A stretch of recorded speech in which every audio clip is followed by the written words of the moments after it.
اور جب زندہ گاڑی ہوئی لڑکی سے پوچھا جائے گا کہ وہ کسی گناہ پر قتل کی گئی تھی۔ یہاں پر میں ایک قصہ بیان کرنا چاہتا ہوں۔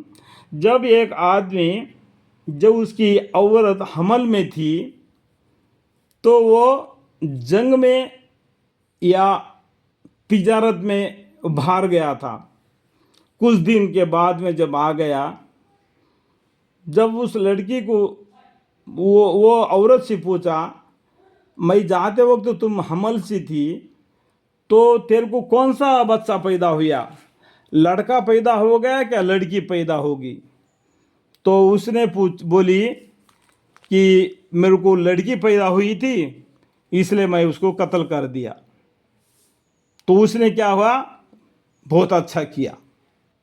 کیا بولا؟ بہت اچھا کیا۔ اللہ مغفر لی، اللہ مغفر لی۔ اس کے بعد میں اس عورت نے وہ اپنے بچے کو، جب اس کا مرد آتا ہے کر کے معلوم ہوتا ہے تو اس لڑکی کو دوسرے کے گھر میں رکھتی ہے کہ وہ گھر میں اپنی ماں کے پاس آتی جاتی ہے، لیکن یہ راز اس باپ کو نہیں معلوم ہونے دیتے ہیں۔ ایسا کھلم کھلا جب وہ لڑکی گھر میں چلتے پھرتے لگتی ہے تو اس باپ کو بھی وہ لڑکی پر پیار پیدا ہو جاتا ہے، محبت پیدا ہو جاتا ہے کہ وہ بچے کو پیار کرنے لگتا ہے، اس کو بھی کچھ کھلانا پلانا کرتا ہے۔ یہ عورت کا دماغ ہوتا ہے نا جو کمزور ہو جاتا ہے۔ قرآن میں بھی بتایا عورت 3 طریقے سے مرد مانے سے کمزور ہے۔ ایک تو دماغ سے کمزور ہے، اعمال سے بھی کمزور ہے، اور طاقت سے بھی کمزور ہے۔ 3 طریقے سے بتایا نا۔ تو اس کے اوپر اللہ نے عورت دماغ سے کمزور ہے تو وہ مرد مانا کبھی خوشی میں پوچھتا ہے کہ ارے یہ لڑکی کس کی ہے، بہت اچھی لگتی ہے، بہت پیاری لگتی ہے، ہمارے گھر میں چلنا پھرنا اس کو بہت اچھا لگ رہا ہے، یہ کس کی لڑکی ہے؟ تو عورت کیا کرتی ہے؟ ایک دم کہہ دیتی ہے کہ یہ لڑکی اپنی ہے، میں نے آپ کو جھوٹ بولا، جب آپ گئے تھے نا میرے کو حمل سی تھی، میں لڑکی جنی تو اس کو میں مار ڈالا کر کے میں آپ کو جھوٹ بولا۔ حقیقت یہ ہے کہ وہ لڑکی اپنی ہے، آپ کی اولاد ہے۔ تو اس ٹائم پر کیا کرتا ہے؟ اس لڑکی کو لے کے وہ باہر گاؤں کے باہر چلے جاتا ہے، کھڈا کھود دیتا ہے۔ وہ لڑکی پوچھتی ہے کہ باپ ایک گڈھا کیوں کھود رہے ہیں؟ تو چپ رہو۔ تو وہ گڈھا کھود دیتا ہے، اس گڈھے میں اس لڑکی کو ڈال دیتا ہے۔ اے میرے باپ میرے کو کیا کر رہے ہیں؟ تو لڑکی پیدا ہو گئی نا، اس لیے تجھ کو دفنا رہو۔ تو یہاں پر بولتے ہیں، اسی بات کے پر بولتے ہیں، اب جب زندہ گاڑی ہوئی لڑکی سے پوچھا جائے گا کہ وہ کسی گناہ پر قتل کی گئی تھی، اور جب نام اعمال کھولے جائیں گے تاکہ اپنے اعمال کو دیکھ لے، اور جب آسمان کھل جائے گا اور اسے کھلنے سے آسمان کے پورے چیزیں نظر آنے لگیں گی، آسمان کے اندر کے پورے چیزیں نظر آنے لگیں گی، اور جب دوزخ اور زیادہ دکھائی جائے گی، اور جب جنت نزدیک کر دی جائے گی، تو اس وقت ہر شخص ان اعمال کو جان لے گا جو لے کر آیا ہے۔ یعنی جس کے نام اعمال بائیں ہاتھ میں مل گئی وہ دوزخ کو دیکھ لے گا، فَالْجَحِيمُ سُعِّرَتْ، اور جس کے نام اعمال اس کے دہینے ہاتھ میں ملا ہوگا وہ دیکھ لے گا جنت کو، وَإِذَا الْجَنَّةُ أُزْلِفَتْ۔ اور جب ایسا واقعہ یعنی قیامت ہونے والا ہے تو میں قسم کھاتا ہوں، اللہ تعالیٰ قسم کھا کے فرماتے ہیں ان ستاروں کی جو سیدھے چلتے چلتے پیچھے کو ہٹنے لگتے ہیں۔ رات کے ٹائم پر ہم دیکھتے ہیں نہیں ستارے جیسا آگے پیچھے چلتے نظر آتے ہیں، تو ایسے پھر پیچھے ہی کو چلتے رہتے ہیں۔